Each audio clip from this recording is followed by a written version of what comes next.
एक छोटे से शहर में मयंक और उसकी पत्नी नीता रहने आए थे। उन्होंने वहां किराए पर एक घर लिया था। वो घर अभी नया नया ही बना था, तो मयंक और नीता को घर जल्दी ही पसंद आ जाता है और उन्होंने उस घर को किराए पर लेने का सोच लिया। नीता, घर तो नया ही बना है और काफी अच्छा भी है। क्यों ना ये घर हम किराए पर ले लेते हैं। वाकई में घर बहुत ही खूबसूरत है, हम इसी घर में रहेंगे। मयंक और नीता उस नए किराए के घर में रहने का फैसला कर लेते हैं और अगले दिन मयंक और नीता किराए के नए घर में रहने के लिए आ जाते हैं। तभी उनके पास रह रही एक पड़ोसन आती है। आप लगता है आज इस नए घर में आए हो? हाँ, हम आज ही आए हैं। पर आप कौन हैं? कहाँ रहती हैं? मेरा नाम माया है और मैं आपके साथ वाले घर में ही रहती हूँ। फिर दोनों आपस में बातें करने लगती हैं और शाम भी हो जाती है तो माया नीता से कहती है, रात होने वाली है। अच्छा, तो अब मैं चलती हूँ। इतनी भी जल्दी क्या है? थोड़ी देर और रुको, खाना खाकर जाना। आपके साथ बात करके बड़ा ही अच्छा लगा। मुझे अब चलना होगा, रात भी होने वाली है और यहाँ इतनी रात को रहना ठीक नहीं है। और एक बात और, तुम अपना ध्यान रखना। ध्यान रखना मतलब मैं समझी नहीं। कुछ नहीं, वो बस ऐसे ही। अच्छा, मैं चलती हूँ। ये कहकर माया फटाफट अपने घर चली जाती है।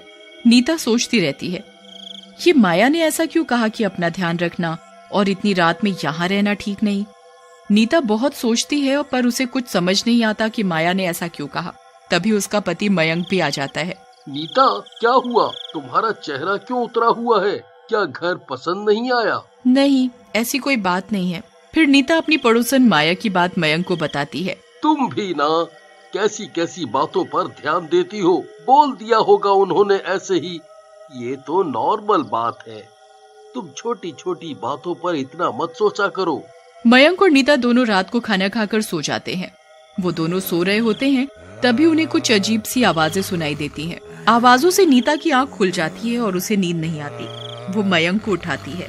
मयंक, उठो, देखो ये आवाजें कैसी आ रही हैं। मयंक गहरी नींद में सोया होने के कारण नहीं उठ पाता। नीता को डर के कारण नींद नहीं आ रही थी। उसे कुछ अजीब सी आवाजें डरा रही थी। तभी आवाजें अपने आप आनी बंद हो जाती हैं और नीता की पूरी रात ऐसे ही निकल जाती है। और अगली सुबह नीता मयंक को रात में आने वाली आवाजों के बारे में बता रही थी। तुमने कल ज्यादा ही काम कर लिया था और फिर घर भी शिफ्ट किया है। ये सब थकावट के कारण हो रहा होगा। तुम भी ना कुछ ज्यादा ही वहम पालती हो। मयंक नीता को बोलता है कि मैं ऑफिस जा रहा हूँ, तुम अपना ख्याल रखना। ये कहकर मयंक ऑफिस चला जाता है और नीता अपने घर के काम में लग जाती है। वो बाथरूम में कपड़े धो रही होती है, तभी उसे मिक्सी चलने की आवाज आती है। अरे, ये किचन में से मिक्सी कौन चला रहा है? और वो डरते डरते किचन की तरफ जाती है तो देखती है कि किचन में चारों तरफ बिजली की तारें फैली पड़ी हुई हैं। अरे, ये बिजली की तारें कैसी पड़ी हुई हैं? यहाँ ये तारें कैसे आईं? कोई है भी नहीं। नीता ये सब सोच ही रही होती है, तभी उसे एक बेहद डरावना आदमी खड़ा हुआ दिखाई देता है, पर उसे उसका चेहरा नहीं दिखाई दे रहा था। उसके हाथ में बहुत सारी बिजली की तारें हैं। ये देखकर नीता चिल्लाने लगती है, कौन कौन है वहाँ? नीता आवाज देती है, तभी उस आदमी की गर्दन अपने आप घूम जाती है। वो एक डरावना भूत था। मैं आपके किचन की तारें ठीक करने आया हूँ। आपके किचन की सारी तारें खराब हैं, उन्हें ठीक करना पड़ेगा। तुम्हारे किचन में घटिया तारें लगी हुई हैं, इसलिए मैं इसे ठीक करने आया हूँ। तु, तुम तुम तो भूत हो और मेरे घर में कैसे आए? भूत तो कहीं भी जा सकते हैं। मुझे कुछ ठीक नहीं कराना, तुम जाओ यहाँ से। भूत गुस्से से नीता को देखता है। मुझे मेरा काम करने दो, बीच में मत बोलो। नीता चुप नहीं होती, वो फिर बोलती है। तभी भूत अपनी शक्ति से नीता को उठाकर दूर फेंक देता है और नीता बेहोश हो जाती है। तभी थोड़ी देर बाद मयंक भी आ जाता है। वो नीता को इस तरह बेहोश पड़ा देखकर घबरा जाता है। नीता, उठो, क्या हुआ? तुम ठीक तो हो ना? नीता होश में आते ही मयंक को भूत वाली बात बताती है, पर मयंक नीता की बात का विश्वास नहीं करता। नीता, कल जाकर तुम डॉक्टर को दिखाना, तुम्हारी तबीयत ठीक नहीं है। अब मैं आपको कैसे समझाऊं? कुछ समझने की जरूरत नहीं है, तुम्हें आराम की जरूरत है। अब तुम सो जाओ। मयंक और नीता सो जाते हैं तभी कुछ देर बाद उनके कमरे की लाइट चली जाती है तो मयंक की गर्मी लगने की वजह से नींद खुल जाती है और वो उठकर बैठ जाता है तो देखता है, अरे ये क्या, सबकी लाइट आ रही है और हमारी नहीं, ऐसा कैसे हो सकता है? लगता है फ्यूज उड़ गया है। अब इतनी रात में कौन बिजली ठीक करने आएगा? तभी उनके मकान की बेल बजती है। अब इतनी रात में कौन आया होगा? फिर मयंक दरवाजा खोलने चला जाता है तो देखता है एक आदमी खड़ा हुआ है। उसके हाथ में बहुत सारी बिजली की तारें और बिजली ठीक करने का सामान है, पर मयंक को उसका चेहरा दिखाई नहीं देता। मयंक उस आदमी से पूछता है, बोलो, आपको क्या चाहिए? मयंक के इतना बोलने पर उस आदमी की गर्दन घूम जाती है। वो एक भूत होता है। वो मयंक से बोलता है, आपको मेरी जरूरत है। भूत? आप तो भूत हो। हमें आपकी कोई जरूरत नहीं है। आप चले जाओ यहाँ से।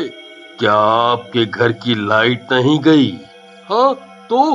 तभी तो मैं आपके घर की लाइट ठीक करने आया हूँ। हमें कोई लाइट वाइट ठीक नहीं करानी। भूत गुस्से से मयंक को देखता है और जबरदस्ती घर में घुस जाता है। मयंक कुछ बोलता तभी नीता की आवाज आती है, क्या हुआ? इतनी रात में किससे बात कर रहे हो? भूत भी घर के अंदर आ जाता है। नीता भूत को देखकर डर के मारे मयंक के पीछे छिप जाती है और मयंक से कहती है, मैंने तुम्हें कहा था ना इस घर में भूत है, अब क्या होगा? मयंक भूत से कहता है, तुम जाओ यहाँ से, हमें कोई लाइट ठीक नहीं करानी। भूत गुस्से से मयंक को देखता है और उसे उठाकर दीवार पर जोर से फेंकता है और कहता है, मुझे मेरा काम करने दो। भूत कमरे की लाइट ठीक करने लगता है और गुस्से से कहता है, कितनी सस्ती तारें डाल रखी हैं, पूरे मकान में घटिया तारें लगा रखी हैं। हमें कुछ नहीं पता, हम तो यहाँ किराए पर अभी आए हैं। भूत के हाथों में बिजली की तारें थीं, उसमें से करंट निकल रहा था। वो बिजली की तारें लेकर उनकी ओर जा रहा था। नीता और मयंक उससे बचने की कोशिश कर रहे थे। तभी नीता भूत को कहती है, हमें छोड़ दो, हमें करंट मत लगाओ। छोड़ दूं? नहीं छोड़ूंगा, सबको करंट से मार डालूंगा। मगर हमने तुम्हारा क्या बिगाड़ा है जो तुम हमें मारना चाहते हो? जो कोई भी इस मकान में रहने आएगा मैं उसे मार डालूंगा। भूत करंट की तारें लेकर मयंक की ओर बढ़ता हुआ आता है तो मयंक बड़ी जोरों की चिल्लाने लगता है, हमें छोड़ दो, हमें छोड़ दो, हमें मत मारो, भगवान के लिए हमें मत मारो। जब ये मकान बना था तब इस घर के मकान मालिक ने एक बार भी सोचा था कि उसकी एक लापरवाही की वजह से मेरी मौत हो गई। मैंने उसे इतना समझाया था कि घर में घटिया तारे मत लगवाओ, पर इस घर के मालिक ने मेरी एक नहीं सुनी। तारें कमजोर होने के कारण उनमें करंट आ गया और उसकी वजह से मैं मर गया। इसमें फिर हमारा क्या दोष? दोष इस मकान में रहने वाले का है। जो इस मकान में रहेगा वो मरेगा ही मरेगा। इस मकान में अगर बढ़िया तारें लगाई होती तो आज मैं जिंदा होता, मेरे बीवी बच्चे बेघर नहीं होते। उनके पूरे घर में अंधेरा छाया हुआ था। भूत की तारों से मयंक और नीता का डर के मारे बुरा हाल हो रहा था, पर करें भी तो क्या करें? वो दोनों मन ही मन भगवान को याद कर रहे थे। हे भगवान, हमें इस भूत से बचा लो। हे भगवान, हमें इस भूत से बचा लो। हे भगवान, हमें इस भूत से बचा लो। तभी नीता का हाथ लालटेन पर पड़ जाता है। लालटेन नीचे गिरने के कारण उसमें से थोड़ी आग निकलने लगती है। आग को निकलता देख भूत डर जाता है और वो चिल्लाने लगता है,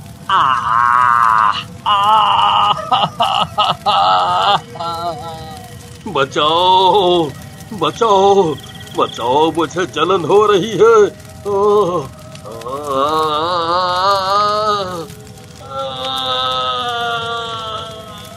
इस तरह भूत को आग से डरता देखकर मयंक दौड़कर किचन से मिट्टी का तेल लेकर भूत के ऊपर डाल देता है और नीता जल्दी से उसके ऊपर माचिस जलाकर डाल देती है। फिर देखते ही देखते भूत जलकर भस्म हो जाता है। भूत को भस्म होता देख मयंक और नीता की जान में जान आती है और वो दोनों उस घर में हंसी खुशी रहने लगे।